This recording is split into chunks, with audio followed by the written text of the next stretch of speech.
This video series has been developed as part of the Maine Department of Education's efforts to provide guidance and support around the use of digital tools in the 2020-2021 school year.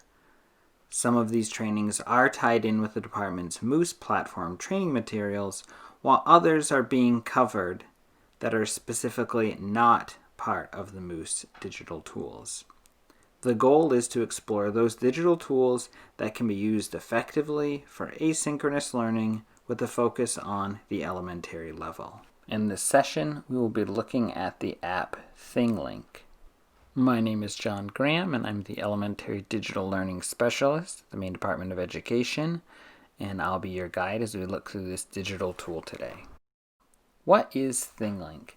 ThingLink is an app that takes images and videos and allows you to make them interactive by adding clickable buttons that can pull in a variety of different types of media.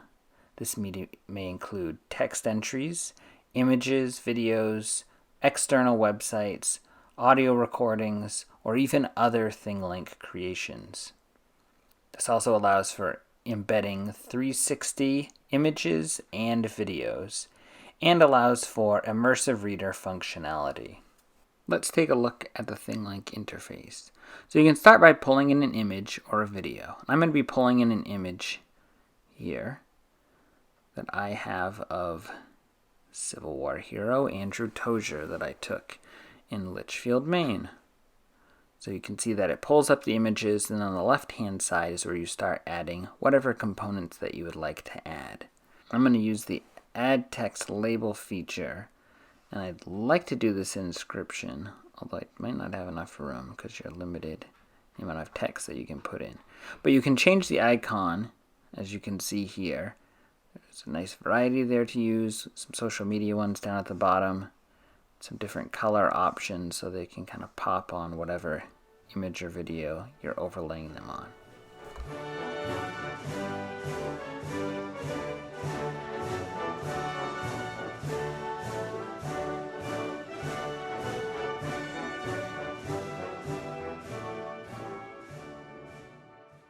So due to the text constraints there, I ended up with like 3 different buttons, which maybe isn't ideal. Maybe I should have done add text instead, but all the content's there so people can easily click on that. So I'm going to add in some other media. So I've got a YouTube video that I'm going to add. So the Ballad of the 20th Maine.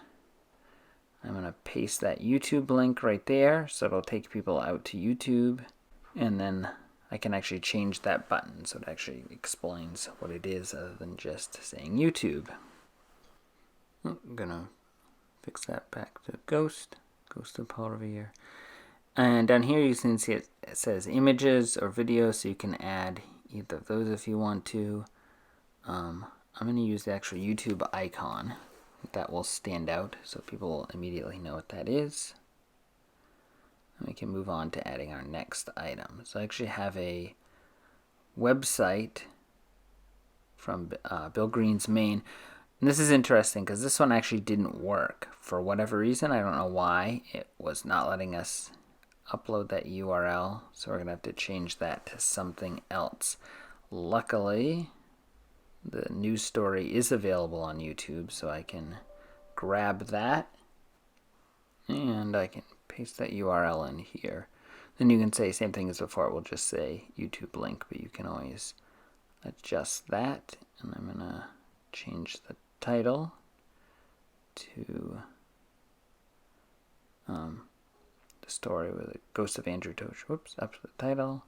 Then I can just explain what it is, and I can actually put the link in here because that link wasn't working before. So at least people would have that option of copying and pasting that into their own browser, going into it that way.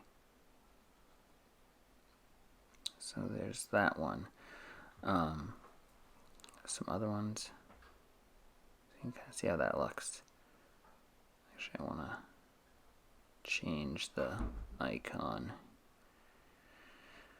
here. Like I was saying before, you could upload not only custom images, but you could do customize icons if you had ones that you wanted to use. Again, this is a YouTube one, different color setup there, but kind of the same idea. Now, Litchfield Historical Society has some Andrew Toja stuff, so I can also paste that link on there. And you can see it's going to pull that page right up, so that's really helpful in terms of it's not taking you out to the website, but it's actually pulling it up right there. So that I can put right up in a place of prominence. I really liked this image of the family, so kind of the same idea. I can grab that, add in that link to the specific image.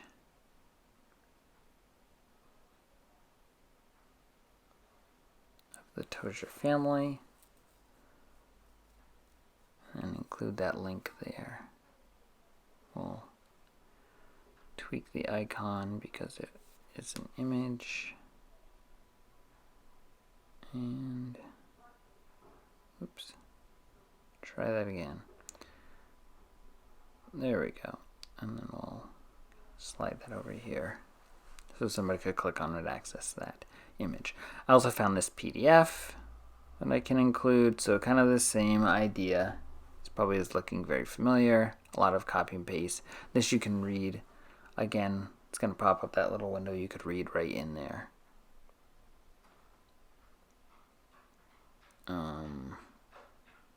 Yeah, probably that's the best one. So we'll do that. Slide that down here. So let's take a look at it, see how it looks. So you can see that it pulls it up nice and large on your screen, and you can click those different pieces. Now, one of the things I want to point out with that text there is the lack of immersive reader functionality. So let's scroll back up, click on this. So I'm going to actually go to the website that, even though it's embedded on there and you can see it, I want to show you what that immersive reader functionality looks like. So if we copy that and go back, I think we're going to actually have to delete this and make a brand new button. Alright, so delete that, add a new one, and then we can give it the title that the web page has, so just his name, Andrew Jackson Tozier, in the description. Paste that right in there. And then for the URL, the proper thing to do would be to grab that, not that one, grab the one for the Litchfield Historical Society website and paste that on there. And then I'm going to make this a text icon, drag it, I'll put it down there. Well, I guess it's pretty prominent, so we'll put that up at the top. Now if we go back and look at it, you can see when you click on that, now we have that immersive reader function that comes up in the side. So if I click play, it would read through this text,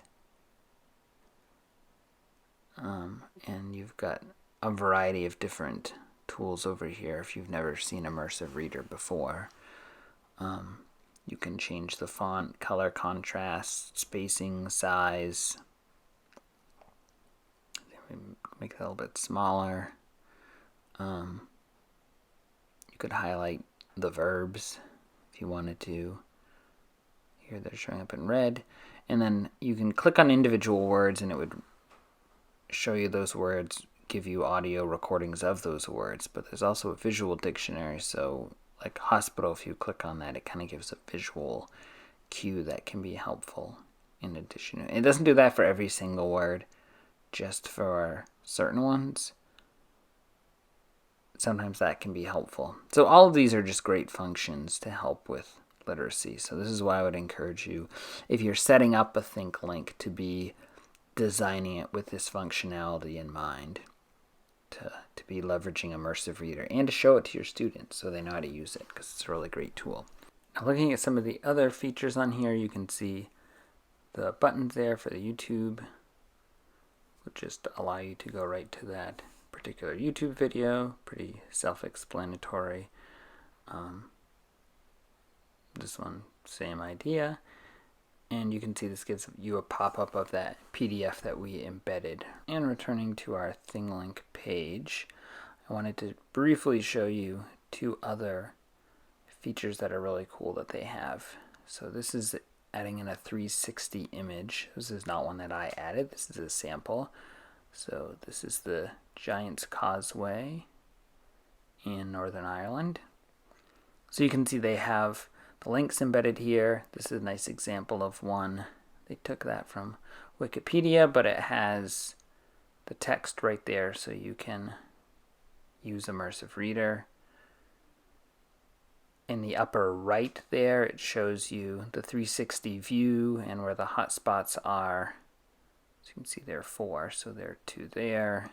As we cycle around, here there's another one, YouTube video. So embedded YouTube video that you can watch right on there. And then up there is actually Google Maps. So that works very nicely as well. You can see it allows you to use maps just as you would if you were on Google Maps itself. And the next one that I want to show you, actually it uses a 360 video. So you can see it's moving. I don't have audio feeding through right now, but audio is playing through that was recorded. You can see there's a customized icon there. And I've got some websites, videos, and you can move this all around. Get a good look. And if you scroll down, you can see that it has the video broken up into portions, and each portion has potentially some different buttons. So this has an embedded YouTube video about a castle on this lake. There's another link there. You can see in the upper right hand corner it shows you the relationship of yourself to those buttons. And if you have VR capabilities, you can turn that on. I'm just using in my browser here, but you can hover over those buttons and it will take you to those. But if you have a proper VR headset, you could use that in that way as well. So ThingLink has some really cool functionality, not with just still images, but also 360 panoramic images and video as well. You can always contact me at my maine.gov email address that's listed there, or you can reach out on Twitter. My handle is listed there. And I should point out that this video and similar videos will be hosted on the Maine DOE YouTube channel that is listed there. And feel free to reach out to me at any time about content to this video or similar videos, or just any topic that you think might be interesting to me in my position at the department.